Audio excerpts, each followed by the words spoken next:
Guys মেটাপে গিয়ে বৌদিগুলো খেপে গেছে। সকাল সকাল হাতে বুট নিয়ে বাড়ি থেকে বেরিয়ে পড়লাম। আর আমার হাতে বুট দেখে তোমরা কি ভাবছো? আমাদের খুব রাস্তাটা খারাপ হয়ে গেছে, তাই হাতে করে বুট নিয়ে যেতে হচ্ছে। তো বুট আর পরবো না, এদিকে কাদার বুট পরে নিলাম। আর ভালো করে বুট পরে হেলিকপ্টার নিয়ে বেরিয়ে পড়লাম। আমি একা যাচ্ছি না, আমার সঙ্গে একটা চাচা যাচ্ছে। তো চাচা এত সুন্দর নাইটি পরে চলে এসেছে, না মানে ব্লেজার পরে চলে এসেছে। সো গাইস আঙ্কেল আর আমি চলে যাচ্ছি ছোট্ট একটা মেটাপে। তো আজকের ওয়েদারটা দেখো, এত সুন্দর ওয়েদার। তারপর ফাইনালি অনেক কষ্ট করে বাইক চালিয়ে চলে এলাম বিষ্ণুপুর মেটাপে।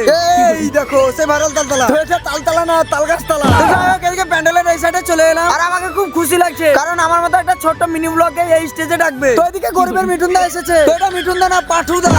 এই দেখো টিকটকার। আরে আরে আরে বৌদির মুরগি দাঁড়া হয়ে গেছে। তো যাই হোক এটাই হলো সোশ্যাল মিডিয়ার পাওয়ার। কতই ভিড় থাকুক নাচানাচি বন্ধ হবে না। সো গাইস তোমরা শুধু মেটাপে কি কি হচ্ছে এগুলো দেখো। স্টেজে নাচ দেখে আমি সো গাইস আজকে নাচানাচি বন্ধ হবে না। রাস্তাতে বৌদিদের নাচানাচি, এদিকে ঝরে ঝরে নাচ।